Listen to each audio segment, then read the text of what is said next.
From JBS Studios in Greater New York, this is the JBS News Update with Teisha Bader.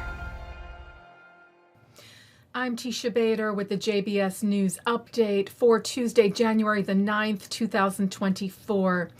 Intense fighting continues in Gaza between Israeli forces and terror group Hamas, with a particularly deadly day yesterday, Monday, where 9 IDF soldiers were killed, among them 6 by an explosion in Burej in central Gaza.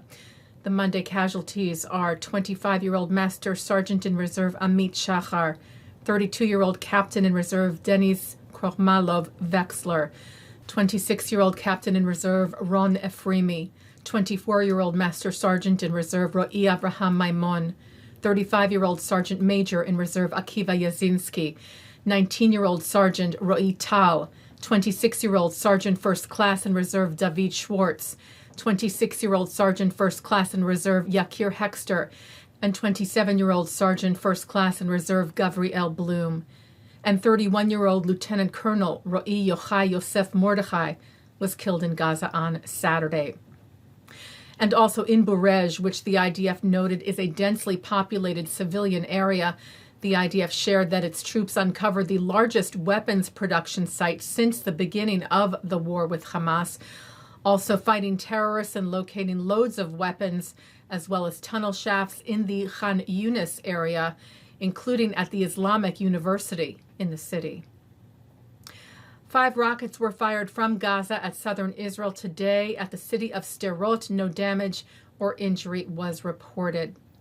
And on Israel's northern border, rockets were fired at northern Israel by Hezbollah terrorists in Lebanon, and several explosive-laden drones were also detected crossing into Israeli territory. The IDF said Air Force aircraft attacked several military infrastructures of Hezbollah, as did IDF artillery. And there are reports that a senior Hezbollah commander responsible for dozens of drone attacks on northern Israel of late, including earlier today, was killed later today, reportedly in an Israeli airstrike, but Israeli officials have not commented. This follows another senior Hezbollah commander killed yesterday, also allegedly in an Israeli airstrike. U.S. Secretary of State Antony Blinken is in Israel today, part of a week-long mission to the Middle East regarding Israel's war with terror group Hamas in Gaza and regarding fighting terror group Hezbollah on its northern border. Blinken already stopped in Turkey, Greece, Jordan, Qatar, the United Arab Emirates, and Saudi Arabia. He wrote, "Everywhere I went, I found leaders who are determined to prevent the conflict from spreading." This morning, Blinken met with Israel's President Isaac Herzog, who wrote, "We discussed the ongoing plight of the hostages and the need to bring them home immediately." Herzog also said the two addressed South Africa's claim filed against Israel at the International Court of Justice, accusing Israel of committing acts of genocide against the Palestinians. Herzog telling Blinken there is no greater hypocrisy than the accusations against Israel, which operates in accordance to international humanitarian law, doing all it can to protect civilians. As we battle, Herzog said, a cruel and barbaric enemy who deliberately and gleefully carry out mass murder while hiding behind human shields. Blinken later met with Israeli Prime Minister Benjamin Netanyahu, where he said he reaffirmed our support for Israel's right to prevent another October 7th from occurring. And he stressed the importance of avoiding civilian harm and ensuring the distribution of humanitarian assistance throughout Gaza. Blinken held a press conference tonight where he noted that he met today also with the families of hostages still being held in Gaza, now for 95 days since the October 7th massacre, and the devastating cost of and since that day. This immense human toll is one of the many reasons that we continue to stand with Israel in ensuring that October 7th can never happen again. It's also why we're intensely focused on bringing the remaining hostages home, addressing the humanitarian crisis, and strengthening protection for civilians in Gaza, and preventing the conflict from spreading. And it's the reason we're working urgently to forge a path toward lasting peace and security in this region. Blinken also weighed in on the claims against Israel at the ICJ.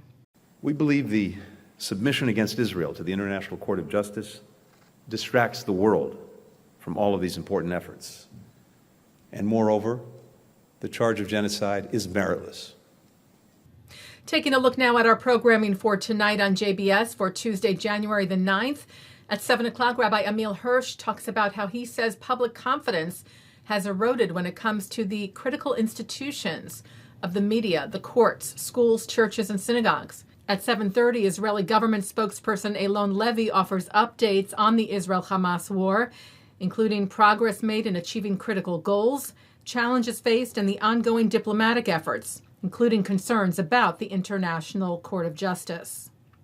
At 8 o'clock, Robert Siegel hosts as Israeli jurist Dorit Beinisch, Rabbi Lauren Holtzblatt, civil rights strategist Eric K. Ward, and authors Anne Applebaum, Esther Foer, and Dara are honored by Moment magazine. At 9 is Shai Heldan L'chaim. At 10, Joseph Telushkin speaks with the Jewish Week's Gary Rosenblatt about his book, Rebbe, The Life and Teachings of Menachem M. Schneerson, the most influential rabbi in modern history.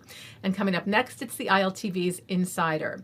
And that's the JBS News Update for Tuesday, January the 9th, 2024. I'm Teisha Bader. Am Yisrael Chai.